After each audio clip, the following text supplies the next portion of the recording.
In today's show, I'm going to be interviewing Wade Reed, who is my wealth strategist. Wade helped me change my mindset around money. He helped me create more wealth. He helped me get out of debt. He told me all about tax strategies that saved me hundreds of thousands of dollars. And he also taught me how to invest like the wealthy. And so if you're interested in learning more about money and if money is keeping you up at night, then you want to tune into this show. So with that being said, this is a part of our mastermind series called the Profitable Pineapple Farm. You can go to profitablepineapplefarm.com. You're going to see a group of us on this call. If you want to join us live for those calls, because when you're watching this, you're actually watching this about 2 to 3 months after we did it. And think about how much further you could have got along if you would have joined us earlier. So stay tuned for this episode. And if you want to join the farm mastermind, go to profitablepineapplefarm.com.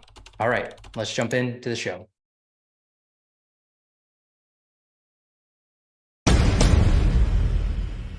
I never bring you guys somebody on this show that I have not either used or I don't believe in, just because I believe in being transparent with you guys. And if I have not used that service or that person, I will let you know that as well. But Wade worked with my wife and I for about 3 years. The only reason we stopped working together is because the phase that he was doing his work for, we actually jumped to the next phase, and it was a different coach at that time. And then we just didn't end up, we just graduated out of Wade's program, I guess, because I think you said we were one of the fastest people to do your program because we actually did what you talked to us about and did what you told us to do. What he taught us was so game-changing for us. He just taught us how to invest. He taught us how to get rid of our debt faster. He taught us pretty much how to accelerate our business and what to really focus on. And he's been a pretty big part of our lives. I wanted to bring you on just to go over everything that you went over with us. Of course, he can't cover it all in an hour, but he's going to go through quite a bit of things that hopefully you guys will see a kind of mindset shift. So Wade, take it away. Thanks for the invite, man. This has been my life's passion. Money became the message of my existence in 2005. I took a personal finance class during that year with my wife, and you guys have probably all had those little whispers come to you from time to time, like you should do something, talk to somebody, go somewhere, whatever it might be. That whisper just was incessant the fall of 2004. And so the spring of 2005, took an elective. Sure, I'm a young married guy. Why not take a personal finance class? And as I did that, I started to refer back to my life from at the age of 3 years old. I had this little box that had spend, save, give, and I always divvied out my money. And my parents taught me some basic money management skills. And I had a lawn business. I learned customer service management. I had some entrepreneurial bent to me. I had accounting skills I developed because I ran that lawn business. I had a class in high school that taught me about money. I was a Boy Scout and had a merit badge that required some learning about money. And I was like, everyone else in the class didn't get that stuff? What? It was totally mind-blowing to me that people were as clueless as they were in the class about money. And I certainly wasn't a money master at that point in time. I was just like, oh, this is kind of familiar. Oh, this is kind of familiar. I even had a mutual fund. When I was 17 years old, my parents let me know that they had put together for me. And I read the prospectus. Like, are you kidding me? That's like the nerdiest thing ever as a 17-year-old to read a prospectus of a mutual fund. It was like this thick. And every page said past performance is not an indicator of future performance. However, I disregarded that completely. Almost nobody, but I was one of the few. And I took $5,000 of my own money from my lawn business and I put it in this mutual fund because the track record from the early 80s to that point in time in the early to mid 90s, I guess it was mid 90s, had been 11+%. Well, heck yeah, I'm going to put some money there. So I do that. I do some missionary service for my church. So I turn a blind eye to everything I'm doing after I graduate from high school. Come back and 9/11 had happened. And I look at my statement and it's down by $4,000. And I had my first ugh moment when it comes to finance and how past performance really is not an indicator of future performance. And I said, dang, I got to follow a different path then. So real estate was getting hot and I moved my money into a real estate investment trust inside a mutual fund and it boomed and then it tanked because life was happening. I was still going through college. I wasn't paying that close of attention. And I said, I'm out. I don't want to be in the stock market. It's too busy. It's too risky. It's too volatile. I'm going to find other ways. So I started reading the books you see on my shelf, Rich Dad, Poor Dad, Secrets of the Millionaire Mind, and on and on and on and on, all the personal development related stuff so that I could get in alignment with what really worked, not theoretically, but what really worked. I was even a Dave Ramsey I studied his stuff. I facilitated classes. I was a certified financial, what do they call it at that time? Counselor was the term they used to use. So I've been through all of his stuff and the principles are so sound. Like money, honestly, guys, is so simple. Money in, money out. How much is left over? How much did you go in debt? That's really it. But the financial system we're in is super complex, and we get stuck in old belief systems and mindsets that are working or not working for us. Just so you know, I know where you're at too, because when I worked with Travis and he started to show me the path of working online and selling physical products through Amazon. I went through Amazing Selling Machine. I was at the Amazing Seller Conference. I started a brand, launched the brand with my kids to teach them entrepreneurship. That brand failed. So I know what that feels like, because we got too honed into one single product that was too expensive, required hands-on touch. It didn't sell well online. It sold well in person. So I learned a lot of great lessons. Life happened at that time as well. My wife was rear-ended in an auto accident at a stoplight and concussion, and our kids were in the car. And 3 years later, we just didn't have the wherewithal to handle all that went on with that secondary brand, because my main thing was personal finance. I was trying to build a secondary brand to create cash flows like what you guys are up to. I just know where you're at. So let me share some slides with you guys. Let's get into some real meat. 18 years now, I've been in business. I've been helping hundreds and hundreds of people like you guys get their financial lives in order. And if you look at the cash flow freed up, somewhere between $900 and $3,000 a month for most of my clients. And if you took the average of all that, $88.1 million a year over my career so far has been freed up in people's lives. And if you compound that at 4% over 20 years, that's $250 million of freed up cash flow that can be used differently for reinvestment in your own lives, for vacation, for business, for whatever. That's the type of game I like to play. And I'm adventurous. I like to go out and do fun things. So it's nice to have some cash flow to do that. So I'm curious, interactive portion here. What do you guys want in life? What are some things that inspire you, that bucket list items or just day-to-day items? What do you want more of? One of my big goals is there's a homeless community in Austin called Community First. And I've always wanted to create something like that here in Columbus. And it's completely different from my eye care mission work that I want to do, but it's something that is always pulled on us. And Jen and I do a lot for the homeless here in Columbus already, but we've always considered creating this community where they could live and work and have function in life again, because they have purpose in life again. And so that's kind of my far off BHAG and goal, and Community First in Austin's already doing it. So there's already a model, and it's just kind of replicating that model. Awesome. All right. Thank you, Travis. Nonprofit service work. That's awesome. What else do you guys want? Is there a trip you guys want to take? So let's see, we got financial secure retirement, to travel the world and explore. Chris says that. Amy says to travel the world. Coach Ryan says to work less and relax more. Randy says freedom. John says time with kids and time to give back to charities I care about. JV says more time to enjoy my family and travel. Jenna says freedom to do what I want when I want, and the ability to give back in a big way. Amy says location and financial freedom. Justice wants to start a gym. Adam Pixler, pay less taxes, start to build passive income. Of course. We all want that. So yeah, there's all kinds of things we want, often related to money. But I want you to think about, if money was no object, if your basic living expenses were handled, passive income, whatever you call it, but your living expenses are handled. You don't have to worry about paying a bill. Now what do you want? Taxes are handled, they're efficient as possible. Passive income's there at least to cover your living expenses. Now what do you want? All right, Frank, teach my son how to master live, not the conventional way. What do you mean by that? I say how to master life. Maybe master life. But yeah, we don't have yes, to Randy. the same, enjoy a family and travel. So we start to see a little bit more than the money problems when we get beyond, right? Most of us are in some sort of money problem, or at least we think we are. And I don't have a slide on this, but I want you to imagine 6 letters. It's a basic formula. So I'm going to give you the words, but I want you to write down the first letter of each word. So mental capital, so MC, times relationship capital, RC, equals financial capital, FC. MC times RC equals FC. And there's this bridge between what we know and who we connect with, called business. And that's what you guys are up to. Right? Entrepreneurial people are about connecting ideas that are meaningful, that provide solutions to people who want them, who are willing to pay for them. That's how the money's coming into your lives. So if there's any problem we think that's money related, it's really either an idea or a person who we need in our life to support us. And I'm hopeful that today I'll be one of those people that might also have some ideas to support you in moving forward more effectively for the financial capital that you want and need to achieve the goals you guys have just described. I want you guys to have a life that you love, one that you don't have the stress and worry about money, where it's at least not the primary reason why you do or don't do something. Hey, it's Dr. Travis Ziegler, and I wanted to thank you for watching this video. I just wanted to take a brief couple seconds to let you know about a free Amazon PPC masterclass that I have. Just head to profitablepineapple.com to sign up for that free Amazon PPC masterclass, or you can click the link down below in the description. I'll see you inside. So let's talk money mindset for a minute. We're trained, taught, and educated to be middle class. It's just how society typically works. Unless you grew up in a household that was more upper middle class or even really high class, there's just a different way of doing things in that mindset. And there's a different game that's being played. So we first have to recognize that there is a money game. And the money game has a certain set of rules. And those rules have to do with the flow of money and how we get in that flow. And I love Amazon for the purpose that it brings to mind the Amazon River. And it's massive and it's flowing. And people can gather resources. It creates life. Everywhere that water is flowing, there's life that surrounds it.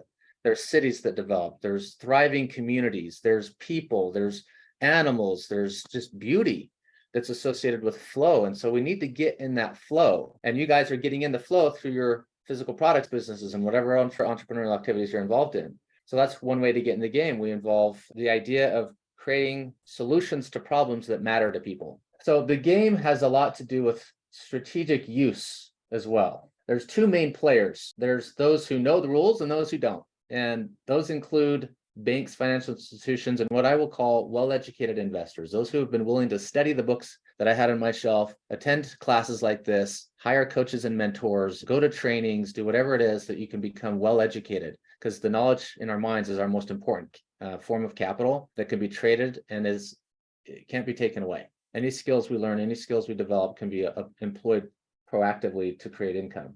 So the largest buildings in the world are owned by these types of institutions, and the resources are managed by well-educated investors, and they're all people. It's not companies, it's people, and they're generally systemized. But what those who don't, which is most everyone else, is we just go through the motions. We just kind of expect it to happen. On the left-hand side of the slide, we see diligence and consistency and systemization and research and analysis and applications of that analysis into choices that lead to problems being solved and money being generated as a result of that. On the right-hand side, we kind of just do what most people do. I think you guys are not at least attempting to get on the left-hand side. You're developing your minds, you're participating in a mastermind group, you're going to trainings and you're practicing your craft. But that's the two main camps we're dealing with. And as far as well-educated investors, there's three key things about money. We need safety, control, and access. All crises that we experience financially are because there's a lack of liquidity or access to the funds. So this money pool on the right-hand side of the screen, notice we're funding money from our personal bank account into this money pool. The money pool isn't a specific bank account. It's not something you can go get somewhere. It's just a concept of establishing part of your money that's intended solely for wealth creation. And banks are masterful at gathering money into their billions and billions of dollars of money pool. Investment organizations like Vanguard and Schwab and Morgan Stanley and all that, they are masters at gathering funds into a money pool, and they're skimming percentages off the top of every transaction to create profit. The money pool, notice, has some flows out and flows in. The flows out have $1 sign, the flows in have $2 signs. So everything related to this money pool for wealth creation has to be really well vetted such that we have high confidence that when we send it out, it's going to come back with more. That's what we call putting it to work. And I want you to capture one other idea here when we talk about putting money to work. A lot of us think of that in a more abstract, passive, we don't do anything, but it can never be that way. Money is always personal. It's generated by people exchanging with people. So you have to put yourself in this equation and recognize there will always be some oversight and management that's necessary. And you're only ever getting more money in your life if you've engaged people. So when you use the term put money to work, you're really putting people to work. And you want to think about what am I offering these people such that they're willing to do the work that creates a passive income for me? See them as huge assets in your life. And sometimes it's directly controlled, such as hiring the contractors you might do. Other times it's indirect by putting money in a fund, such as the one on the left, a real estate fund. You send money into a group that manages a certain investment portfolio, but your money then goes to hire the people to support that, which then creates a cash flow back to you. So it's always people, people. Personal finance is personal. That's one of my favorite mantras. Personal finance is personal. So the well-educated investors see people as valuable and incentivize them to do great work to solve the problems that they're solving. So there's a cash flow focus. There's also a recognition that there's always going to be a boom and a bust. And sometimes it's contrived and just like the well-educated investors sometimes cause it. They start to sell off assets. So it looks like those assets are declining in value. And that triggers a buying frenzy where people think they're getting a deal, and then that moves the stock value up, and then they sell a big chunk at a higher price. So we have to recognize there's certain leveraging points that are happening, but we want to use safe leverage. We want to do things in such a way that we maintain safety, control, and access. And so I want to give you another visual here. I work with another organization called Paradigm Life, and they put together this graphic related to the organization of wealth that well-educated investors and well-run organizations do. So tier 1 is what we call the tier of certainty. It's the foundation of your asset base, and it's where liquidity is stored. And that's going to be bank accounts and whole life insurance if you can qualify for it. Tier 2 is assets that you guys own and control directly, the knowledge that you acquire that creates the solutions, that creates the cash flow. So directly owned and controlled. And notice that most of our wealth is stored and created between those two tiers. Tier 3 is about other people's businesses, taking money that you have that's absolute surplus that you can't use or don't want to use in your own business activities, and you want to invest in somebody else's activities. And that's where real estate and oil and gas deals and all kinds of private placements come into play. And then tier 4 is the speculative tier. Notice the percentages get much, much smaller as the risk increases dramatically as we go up this diagram. So speculation is the cryptocurrency markets. It's stock market, it's mutual funds, ETFs, maybe even a startup business you've never been involved in before, somebody else's startup. And there is some range between these tiers, but these are really good approximations of percentages based on the research that's out there. Bob Malecki, be fearful when others are greedy and greedy when others are fearful. Yeah, that's the boom and bust cycle idea. And if you're not in a position of cash, you won't really be able to take advantage of those opportunities. So tier 1 is... Can I interrupt you real quick? Oh, sure, Travis. What do you got? I would like to just share with you guys, this is my journal, and I usually do a new journal every 6 to 8 months, depending on how fast I fill it up. And I kind of have this front cover section of like life lessons I've learned along my many years of doing masterminds and hiring people like Wade. And I just want to make you proud, Wade, because there is my triangle right there. Right on. My hierarchy of wealth that Wade taught me many, many moons ago, that's been solidified into my mind from working with you and working with other people as well. But bottom, whole life in cash, just like you talked about. Next tier up, we do real estate. Next tier up is crypto, dividend stocks, private market, things like that. And then the speculation. So my top tier is like a little more speculation just because you know me. Yeah. I'm a little riskier than most. That's by getting the foundation built and building liquidity and building systems that produce the cash flow. So if you are at a point where all of your living expenses are met from business activities, entrepreneurial activities, other investment activities that are producing that consistently, that are safe, then you might adjust those percentages and play a little bit more on those other tiers. But the big thing that you solidified into me was the whole life insurance policy with that like kind of wealth warehousing, cash flow banking, whatever you want to call it, model. And I believe you helped me set up 3 accounts, solidify that information in. So who's familiar with that, by the way? The idea of warehousing, infinite banking, cash flow banking, using whole life insurance. Anyone familiar with whole life just in general, how it works? Seeing a lot of head bobs. So tier 1, Paradigm Life is an insurance broker. It's been around 15 years. I've been affiliated with them for 3, but I've been a life insurance agent since 2009. So I went through my undergraduate work at the business school at the University of Utah. I was in banking for 4 years, and then I stepped into life insurance as a foot in the door to get talking to more people about money. And then I joined this organization called Wealth Factory and spent 9 years coaching clients through their platform and so forth. Whole life insurance was always a part of the foundational asset base. It's the only insurance product that's actually an asset, very much like a piece of real estate where you have a mortgage and part of that is interest and part of that's principal. Your base premium on a whole life policy has insurance cost, but a chunk of it goes to build equity. You can fast track that by designing it very specifically so it has high early cash value buildup, where let's say you had $10,000 a year. The way we design is you have 70% of that that's immediately available, and the other 30% is the cost to maintain the asset. And so we design for high early cash value, which then builds the liquidity, the safety, tax advantaged growth. We're seeing 4 to 5% or more now tax free, which is equivalent to 5.5 to 7% in a taxable account. And you have the guarantees of death benefit for your family, which provides asset protection and income protection if you passed on early while you're still building your asset base. That's why it fits into tier one. It's so liquid the way we design it. For the record, this is not a life insurance webinar. Yeah. So Ben asked, I have an overfunded whole life plan. Is that the same thing? So yes, it is. Yeah, It sometimes is it's the same referred thing. to as an overfunded whole life. Yeah. So to give you guys an idea, my wife and I started 2 each before we ever met Wade. We had 2 whole life insurance policies where we just let the cash accumulate it. It was not overfunded. So it took so we're 13 years into those now. So it's finally matured enough that we can now start to pull cash out of it more. But then with this strategy, you actually overfund it and you're able to pull that money back out as a loan. But the cool thing about it is, like, so if there's a good investment coming up that we want to participate in, like a real estate syndication, we will pull the money out of our whole life. We don't do this often, but we'll pull the money out of our whole life, invest it, and then use the cash flow from the real estate syndication to pay it back to our whole life policy as a loan. But it's a loan from ourselves. We're the bank. And on that loan, the money that we put in originally is still whole and it's still making that 5%. And so even when you take a loan out, it doesn't deduct that. You're still making 5% on the whole amount that you've contributed in the first place. Yep.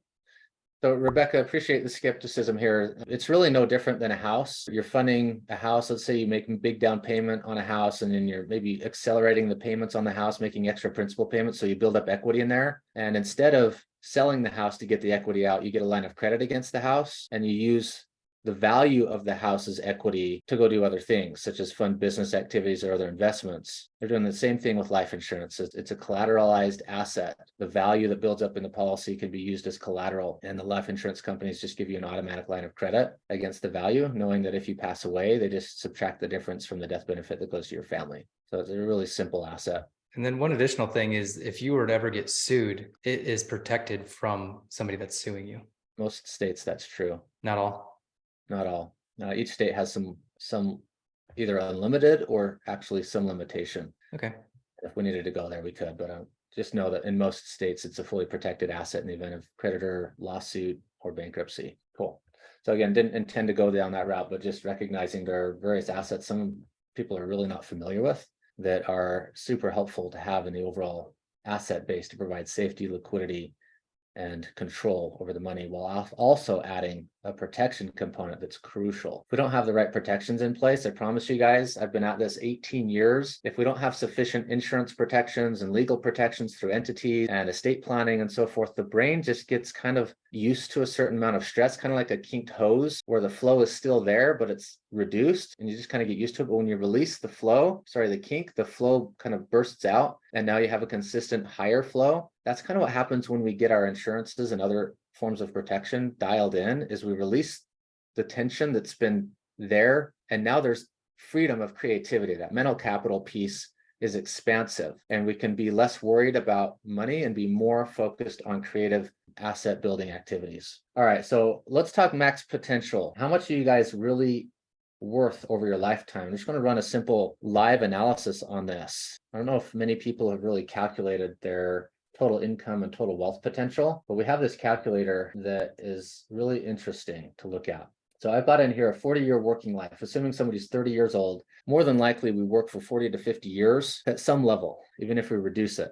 And the average household income right now across the United States, $85,000 a year. So what we're looking at is a total of $3.4 million. Notice on the far right-hand side, compounding versus, we'll have some adjustments on this bottom section as I may pull some levers, but we've got $3.4 million of potential. And if you were to save all of it, if your living expenses were all covered, your lifestyle was basically covered, if you could invest all 3.4 million at 5%, that's worth over 10 million, almost $11 million to you. So $3.4 million of earnings is worth actually as much as 10.7 million if you could save and invest it at 5%. Now I'm going to turn that off and let's look at if we just get cost of living increases. You're a basic employee working for somebody most of your life.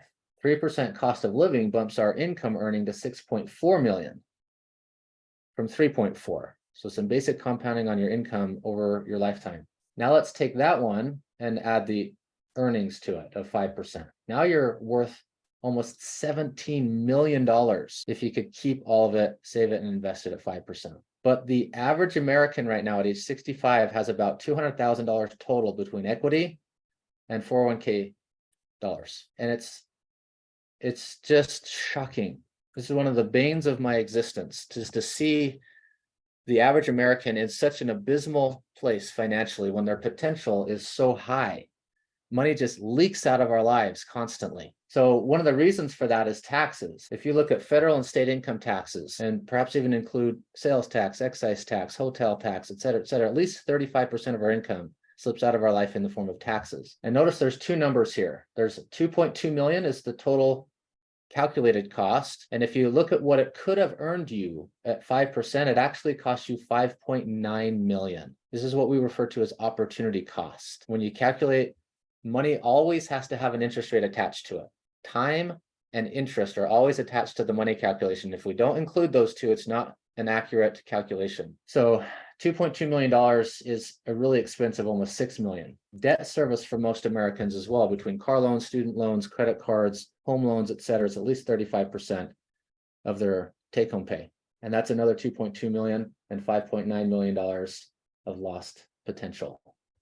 Lifestyle then represents at least another 28%, costing us 4.7 over the rest of our lives, and thereby ending up at 337,000. Notice that green horizontal bar compounded 337,000 at the end of that time frame. That's assuming somebody saves 2% of their income, which a lot of Americans are actually only saving 1%, and that's why we see 168,000. This is where we get closer to that average of the Americans. It's just life happens. People aren't very diligent, aren't very proactive, and just don't know where to turn or what to do. Old belief systems of what they grew up with tell them they should do things a certain way or shouldn't do things a certain way. Wealthy people are evil, whatever. Money is evil. I don't know what the belief systems really are. I know I've kind of worked through a lot of that over my life, but this is what's going on. And it's able to be overcome by a couple of simple things. And I want to give you hope here. Although this is an abysmal situation, it can be overcome relatively simply. And one of the things is to automate the way that we flow our money in our life. When we automate the flow of money, not to our checking account where we typically pay our bills first, but to a savings account first, or a checking account that is not our bill pay account, just flow it through a separate account. Watch what happens. By the very nature, I'm going to turn off the earnings as well, just for a minute here and show you what happens. So 64,000, if all they did was save, I'll move this back to 28. So they're saving 2%, $128,000. If all you did was flow your money through a separate account that's not your bill pay account first, I call it a clearing account. And that clearing account means that you clear the decision before it's spent through some conversation or through some criteria. Well, I really like having internet at my home and I like high-speed internet, so I'm going to pay for that. I really like driving a certain level of car, so I'm going to pay for that. I really like having electricity and gas at my house and all the conveniences we enjoy, so I'm going to pay for those because I value them. They matter to my family. And we get an average of our living expenses, and we only move out the average of our living expenses out of that account. Watch what happens. We, instead of having, remember this 3% income increase, we're also by nature increasing our debt service and our lifestyle by the same 3%. So if you can imagine, two lines, the income is increasing and the expenses are increasing at the same rate. We're going to adjust that so the expenses are less. We're going to adjust our lifestyle so that only 1% of the income that we earn instead of 3% is used on living expenses. And look what happened. 128 up to $759,000, still only saving 2% of our income, but it's now we're spending less in comparison to our income. So we're actually expanding the gap between our income and our expenses by that virtue of that one thing. If we can also get mindful of our debts and get them paid off and not reaccumulate debts, get out of the debt cycle that most people live in, and we can just cut this down to say 20% instead of 35%, and maybe we carry a mortgage rest of our life, but we don't increase our debts. We stop increasing our debts by 3% and take it to zero. So we maintain our debts, pay them off, and then keep them paid off and don't increase them. Now look what happens. We're at $2.3 million purely by virtue of saving, not investing this money. We're just capturing the money, creating liquidity, creating opportunity, improving safety, maintaining control, et cetera, et cetera. And this is a really boring way, to be honest. But as I said, money is really simple. It's money in, money out. And how much are you keeping? This is really what's possible by some very simple systems. And then now you have to ask the question, what do we do about taxes? Because everyone says I'm paying too much in taxes. Well, there's a book over my right shoulder called Tax-Free Wealth by Tom Wheelwright. And he establishes some really basic premise for what the tax system is that we live within, and some simple ways as business owners that we can reduce our taxes, one of which is having a business entity so you can take more tax deductions than the typical American can. And by virtue of having a business, you're naturally saving more tax than the typical person would be able to save if they were a W-2 wage earner only. And what we see on the screen here is your typical wage earner, not entrepreneur. So you'll probably have higher income and thereby higher net balances by following the same system. You'll just have more zeros at the end because you're higher income earners. Now taxes, so let's just say you can reduce it by 10%, not from 35 to 25, but by 3.5. 10% of 35 is 3.5. Follow? So 31.5% tax instead of 35. That bumps us another $300,000. So tax savings and managing our debt service and our lifestyle is very, very, very powerful. You've heard the boring statement, live within your means. This is doing that systematically. Now let's add interest earnings. What if you could earn 5% on it? Now we're capturing $5.9 million instead of the average 168 to 335. This isn't by becoming a massive investor and doing really crazy things, not investing in the stock market. This is like whole life insurance type. This is T-bonds. This is like treasury bills. This is certificates of deposit in the bank type earnings, safe earnings. So this is my hopeful statement for you. Simple systems create massive outcomes. Any questions or dialogue on this? All right, there's something in the chat here. When I had mostly rental properties in my portfolio, I paid no federal income tax since the properties provided great tax deductions, especially depreciation. Booyah. All right, now we start to get a little more sophisticated. Add some real estate or other assets that have tax advantages, and that tax can go down. That's at least deferred, right? We don't have to pay it until we actually realize the gain. So you can push those forward through 1031 exchanges. If it's a primary personal residence, every 2 years, you can house hop, sell your house for no capital gains, up to $500,000 of gain, tax free, as long as you've lived in it 2 out of 5 years. So you might live in a house for 2 years, rent it out for 3 years, be living in another house. You sell the original rental house during that 5-year time frame, capital gains tax free. The next house that you've been living in is now 2 years in. You might rent that one out, shift to another house, keep that gain tax free, and get rental income along the way and other tax advantages. There's some really kind of fun things you can do there too. Max potential. I want you guys to literally maximize your potential through some simple systems. So ways to optimize cash flow. Become a student of money. You guys are students of physical products businesses and entrepreneurship. Become a student of the monetary system and how things work. That's my invitation and recommendation. Keep more of your earnings by reducing your taxes, reducing or eliminating debts, and maintaining CLUE. This is an acronym: control liquidity use or choices, and monitoring your emotional state when it comes to money. Most of us, if we really are honest with ourselves, will find that we're highly emotional about money. Oftentimes very excited and it's fun and interesting, and other times depressed and worried and fearful. And we want to check in and try to maintain as much as possible a high positive energy related to the monetary decisions that we make. And when we have high levels of control, lots of access or liquidity, and thereby lots of uses or options or choices related to what money has in store for us, then our emotional state's generally pretty high. And here's a statement you can write down. When you are in a position of cash, opportunities come to you. You might even put it this way: when you're in a position of cash, opportunities seek you out. So tax, guys, this is what I call the personal finance fence. So imagine like a vinyl fence or a wooden fence. It's got these vertical slats and 2 horizontal slats that hold it together. So personal finance consists of how we earn income, spend it, save it, invest it, give it, and manage debt. And notice taxation's involved in all of it. So of all the things you study when it comes to the monetary system, start by studying the tax system. Read the book Tax-Free Wealth by Tom Wheelwright. Talk proactively with your CPA. Ask them not, can I do this, but how can I do this? I've heard about this certain tax strategy. How can this be applied in my life? That opens up the creative side of a CPA, which is generally not opened up very often. Sorry, I bounced too quickly. Tax is a series of incentives: social, economic, environmental, energy, international. You guys are involved largely in the economic side as business owners. And our government does not really want to be in the business of doing everything for society. So they incentivize us to go out and create jobs, which creates the flow of money, which allows people to live their life without as much government intervention. You guys have noticed opportunity zones possibly in the real estate market. Certain spaces in certain cities are marked as opportunity zones. So there's certain tax advantages to going and rehabbing those types of properties. Certain types of drilling or mining, like the environmental side here, conservation easement, where you take land that could otherwise be developed and keep it as raw land, and thereby can create some tax advantages. All of us are being incentivized to buy electric vehicles right now. So $7,500 tax credit for many of the vehicles that are on the market. Solar's incentivized at 30% tax credits, not deductions, but credits. So we have to recognize the tax law really incentivizes us to do things a certain way. So here's some of the ways we can reduce tax. deductions, conversion, tax bracket shifting, credits or exemptions, and deferral. Deductions are the typical things that you've been doing, paying for employee costs and product and so forth.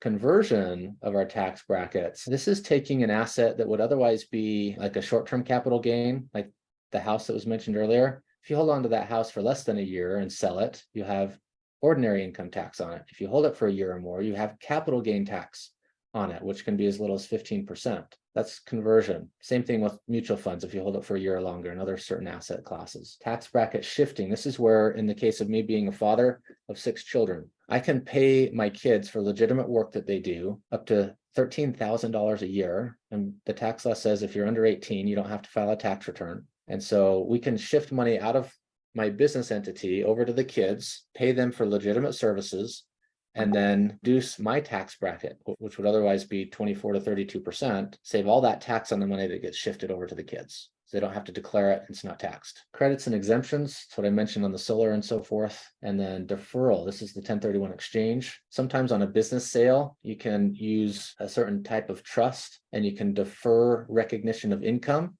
through an installment sale. So there are various ways to defer 401k, IRA type contributions or deferrals. They're not tax savings. So one of my other big comments I would say is be very careful of using 401k and IRA contributions because of the nature of where they fit within that hierarchy of wealth. Typically, you're siloed into just investing in speculative stuff, and we lose liquidity. And at some point, we have to pay the tax, and it may be higher than it would have been today. So be careful on certain deferral strategies. That's one of the latter things that we consider. There's so many other more powerful things to do. So various tax strategies. Maybe you guys have heard of using an S corporation to reduce your payroll taxes. Maybe you've heard of the Augusta rule, or 14 days a year you can rent your house out without being taxed on that rental income. If you rent it to your business entity, you get a deduction from the business, but also tax-free income to you personally. Having a home office allows you to deduct more mileage. I had some chiropractors, so we have this disability credit for chiropractic tables. A newer thing, if your websites are ADA compliant, there's a tax credit for the cost of making it ADA compliant. I don't know if you guys knew that. It's relatively new. Health savings accounts. If you have qualifying high deductible health plans, you can use a health savings account. And I like that. It's one of the few government qualified plans that I like because you can put money in and take it out really easily because everyone's going to see the dentist, have annual exams, maybe some emergency come up and so forth. So we'll likely be able to use that along the way. Whole life insurance, Roth IRAs for tax-free growth, house hopping, like I mentioned before, cost segregation if you own a commercial building. That's a form of accelerated depreciation. And this is older, but the CARES Act, I don't know if you guys took advantage of this, but when COVID happened, they released the rules on 401k withdrawals up to 100,000 instead of 50, and we didn't have to pay tax on that for up to 3 years. It was spread over 3 years rather than all in one tax year. So that's just an example of a temporary tax benefit. Can I just discuss a couple of these, and even going back a slide, discuss a couple of those too? Yeah. Real quick, just how I'm using it. And again, I am not a financial advisor. This is just what I do. So I have 2 kids and we pay them both 18,000 a year. And the reason we pay them 18,000 a year is because we pay $12,000 into a whole life insurance policy, cash flow banking, wealth warehousing, whatever you want to call it. So we overfund a life insurance policy for both of our kids, and that's $12,000 a year. And then we also contribute $6,000 into a Roth IRA or crypto.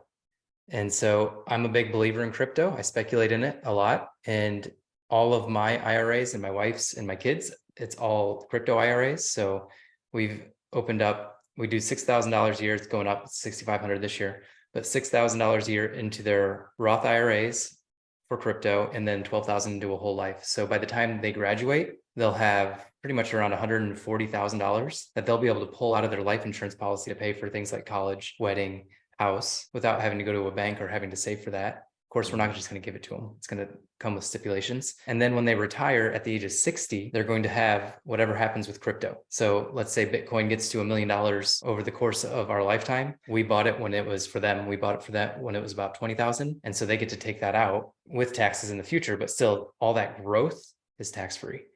And then, so that's one way we're doing it with our kids. What you have here on the screen, the Augusta rule is huge. We rent our house to my business 14 days and we get comparable rates around the area, which ends up being about $1,000 to $2,000 a day. And we rent it for 14 days to our business because I have Adam come stay the night here at our house because he comes in from Mexico. We do meetings here because 3 of the team members are here in Columbus. And then if Adam comes in, that's another thing. But I rent our house to my business for a pretty expensive rate and it's tax-free. So those are a couple of ways that we're using this here. And then of course, home office, make sure you deduct that. That's pretty easy to do. But yeah, I just wanted to kind of give some examples of how we're doing it.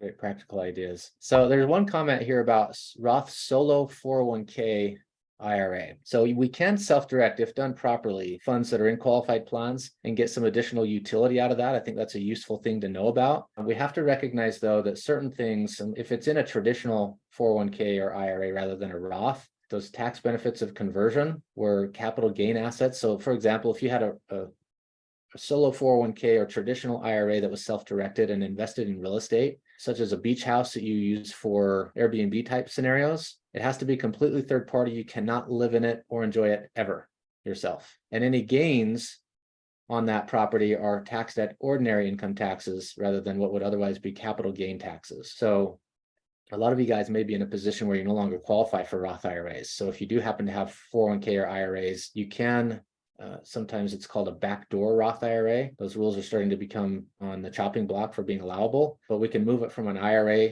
to a Roth IRA, pay the taxes that would be due at the time of conversion, and then do self-directing through the Roth. And then of course the gains are tax-free in those scenarios. So if you have Roth or are able to contribute to Roth and then self-direct and be more deliberate about the types of investments, that can be hugely advantageous. But there are some things still we lose out on, such as if you own the real estate, you can't take depreciation and you can't take the typical other deductions directly. It happens through a separate entity that you have to manage. So just be mindful. Qualified plans, although they have many advantages, incorporate some complication along the way.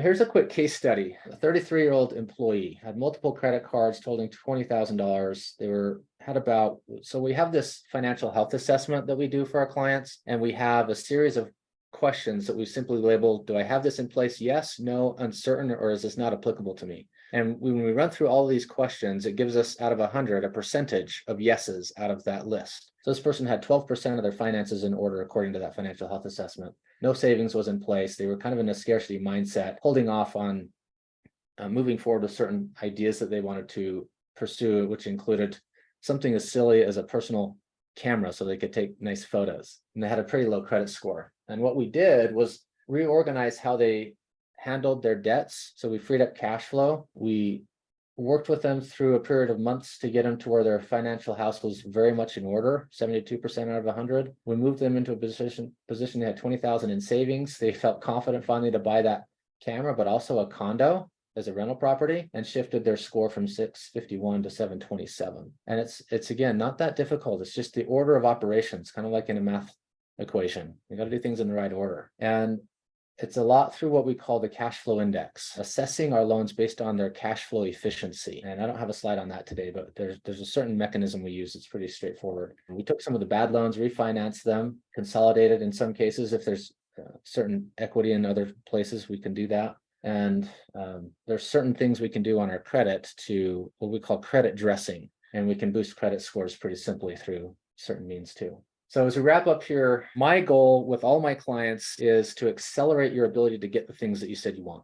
Everything you guys described in the beginning, whether it was a trip somewhere, a bucket list item, reducing your taxes, increasing passive income and cash flow, all those things are very doable and in an accelerated way when you have somebody in your life supporting you, as Travis had with me for those 3 years. A coach and a mentor can see things you can't see and provide guidance and support and insight based on experience with, I said, hundreds and hundreds of other people in different age groups from 20 to 75 years old. I've worked with all the spectrum of ages and see the perspectives and mindsets there too. So the invitation, if you guys are wanting to get some direct feedback on your specific situation, is I'm going to offer a free one-on-one financial review. We can talk shop, hot topics that are on your mind, look specifically at certain aspects of your finances, and just make myself available to see if it might be a good fit for coaching, or even just implementing the life insurance piece if that's interesting to you.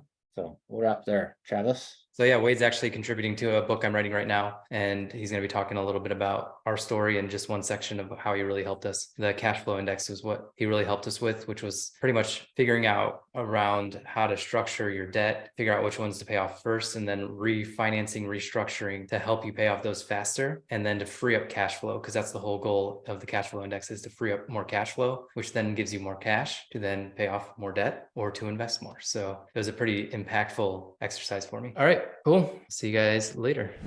And make sure you check out this next video. If you enjoyed this content, you're going to love this next video that I handpicked for you. And what else do they need to do? Like this video and make sure you subscribe to our channel if you enjoyed this content.